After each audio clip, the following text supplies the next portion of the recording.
Leader میں اس لیے لفظ استعمال کر رہا ہوں کہ وہ نہ صرف آرم فورسز کو لے کے چاہ رہے ہیں بلکہ وہ سویلین قیادت کو بھی لے کے چاہ رہے ہیں, ہماری خارجہ پالیسی کو بھی لے کے چاہ رہے ہیں. تو بلا شبہ وہ لیڈر ہیں, ان کے اندر لیڈرشپ کوالٹیز ہیں, اور ان لیڈرشپ کوالٹیز کو اگر کوئی اس طرح کی خبروں کے تھرو کوئی ان کو متاثر کرنے کی کوشش کرے تو یہ ان خبروں سے کوئی اثر نہیں پڑے گا. اور سہیل وڑائچ صاحب پہ آ جائیں تو ان کا جو آرٹیکل تھا وہ بھی اسی سلسلے کی ایک کڑی ہے کہ وہ بھی اس کو اسی رخ میں لیا جا رہا ہے کہ وہ انٹرویو انہوں نے کر لیا, نہیں کیا, ایک ملاقات تھی اس کی تصویر انہوں نے چھاپ دی اور اس کو انٹرویو بنا کے چھاپ دیا, اور وہ کہہ رہے ہیں کہ نون لیگ کے ہاتھوں میں وہ کھیل رہے ہیں اور نون لیگ کے امام پہ یہ سارا کچھ کیا. اب اور سہیل وڑائچ صاحب پاکستان پتہ نہیں آئیں گے نہیں آئیں گے, اب وہ تو باہر ہیں, اب وہ کب آئیں گے, ان سے پھر پوچھ گچھ ہونی چاہیے اس معاملے پہ کہ یار آپ نے یہ سارا کام کیا کیوں ہے, اور یہ اگر وہ پاکستان آئیں گے تو پھر ظاہر ان سے انویسٹیگیشن ہوگی. لیکن ابھی یہ مارکیٹ میں فیصل صاحب یہ مختلف تھیوریز چل رہی ہیں نومبر کے حوالے سے, نوٹیفیکیشن کے حوالے سے. صاحب یہ تھیوری جو ہے وہ زیادہ تر تو میں اگر کھل کے کہوں تو ایک ہی جماعت کی طرف سے ہی پھیلائی جا رہی ہے نا, ایک مخصوص گروہ ہے, ایک مخصوص طبقہ, ایک مخصوص جماعت. آئی ایگری کہ یہ پی ٹی آئی کے لوگ ہیں جو کہ یہ تھیوریز پھیلا رہے ہیں, لیکن اب نون لیگ والے کل سے جو نون لیگ والے لوگ ہیں نا وہ بھی مطلب یہ عمران خان صاحب کو, مجھے رضوان صاحب ایک چیز کی سمجھ نہیں آ رہی کہ یہ عمران خان صاحب کو کوئی معجزاتی شخصیت سمجھتے ہیں یا ان کو انسانوں میں نہیں گردانتے. یہ کیا وجہ ہے کہ عمران خان صاحب کو جتنا وقت ملا تھا, ہم دیکھیں بائسٹوں کی بات نہیں کر رہے ہیں, ہم ایک جنرل بات کر رہے ہیں کہ ان کو اپنے ٹرنیور میں جتنا وقت ملا تھا انہوں نے تو برے طریقے سے لتاڑا نا ملک کو, بلکہ جو ایک صبح اچھا چل رہا تھا جو جس پہ قرضہ نہیں تھا کے پی کے, وہ بھی قرضے میں ڈوب گیا. پھر بی آر ڈی کا جو حال کیا, پھر اسلام آباد میں چلنے والی میٹرو آتے ساتھ انہوں نے بند کروا دی تھی جو ایئرپورٹ والی تھی. اس طرح کی بے شمار چیزیں. اب ظاہر ہے اس کے اوپر میں سمجھ رہا ہوں کہ پی ٹی آئی کے جو ہے وہ ناقدین آئیں گے, بلکہ کچھ لوگ تو آگے شاید ناشائستہ زبان بھی استعمال کریں گے. لیکن اگر پی ٹی آئی اس وقت حکومت میں ہوتی تو پھر عاصم منیر صاحب کے خلاف کس طرح کی باتیں ہو رہی ہوتی؟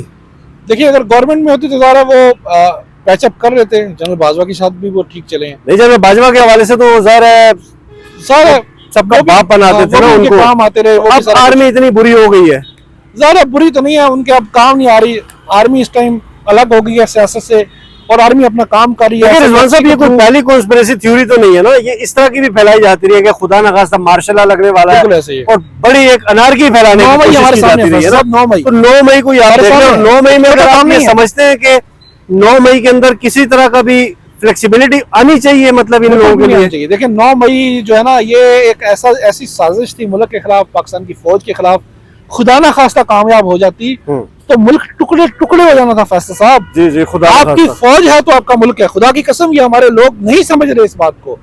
ہمیں انڈیا سے کس نے بچایا ہے سر؟ یہ لوگ اسی وقت سمجھتے ہیں جب ان کی اپنی مرضی کا کوئی بندہ ہوتا ہے تب ان کو سمجھ آ جاتی ہے, نہیں ہوتا تو وہ سیاست کو اس حد تک لے جاتے ہیں کہ ملک سے بھی آگے لے جاتے ہیں یار. وہ اقتدار کو, پارٹی کو, لیڈر کو ملک سے بھی برتر بنا دیتے ہیں. میرا خیال ہے کہ اگر ان کو احساس ہو جائے کہ یار یہ ہم نے کہاں غلطیاں کی ہیں, غلطیوں کو احساس ہو, معافی مانگے, فوج کے ساتھ مل کے بیٹھیں. دیکھیں اس ملک کو فوج کے ساتھ مل کے ہی چلایا جا سکتا ہے, اور شہباز شریف کو کریڈٹ دینا چاہیے کہ انہوں نے جس طرح سے 2 سال میں فوج کے ساتھ مل کے اس ملک کو چلایا ہے, بلا شبہ وہ بہت بہترین ہے. لیکن جو سازشی تھیوری ہے وہ کہہ رہی ہے کہ شہباز شریف کا اقتدار نواز شریف کو بھی کھٹک رہا ہے. نواز شریف کو لگتا ہے کہ شہباز شریف اگر 5 سال پورے کر گئے تو نواز شریف کا آنا بھی ناممکن ہو جائے گا, اور اس کے بعد مریم کا جو اگلا وزیر اعظم بننے کا خواب ہے وہ بھی چکنا چور ہو جائے گا. میرے خیال سے تو یہ ایک انتہائی معذرت کے ساتھ یہ بل شیٹ بات ہے کہ مریم کا, شہباز شریف کا, نواز شریف کا آپس میں کوئی کسی قسم کا تنازع نہیں ہے یار. یہ ساری یہ صرف بکواس ہے. ہم وہ تھیوریز کے اوپر ہم تو آخر میں کیا کہیں گے کہ مختصراً بتائیے گا کہ عمران خان کو رہا ہوتا ہوا دیکھ رہے ہیں آپ؟ دیکھیں ابھی جو 9 مئی کا فیصلہ آیا ہے اس کے بعد پی ٹی آئی کو امید ہے کہ ستمبر میں کچھ القادر ٹرسٹ ایک ہی کیس میں ان کی جو ضمانت ہے وہ پینڈنگ ہے, اس میں کچھ ہو جائے گا. وہ ڈیپینڈ کرتا ہے. اب میں جو سازشی تھیوریز کو اگر ایلیبوریٹ کریں اس کے اوپر اگر آپ اپنا پوائنٹ آف ویو دیں تو اگر نوٹیفیکیشن نہیں آتا, نون لیگ اس معاملے کو لٹکاتی ہے تو شاید عمران خان رہا ہوں, اور ہو سکتا ہے کہ آپ کو کوئی اپسیٹ نظر آئے, کوئی وزیر اعظم بھی اور شخصیت بنتی نظر آئے. تو یہ اگلا مہینہ بہت اہم ہے, ستمبر کی 15-20 تاریخ تک ہمیں کافی ساری چیزیں واضح ہونا شروع ہو جائیں گی. ناظرین گفتگو آپ نے سنی, کمنٹ سیکشن میں اپنی رائے سے ضرور آگاہ کیجیے گا. اپنا بہت سارا خیال رکھیے گا. اللہ حافظ.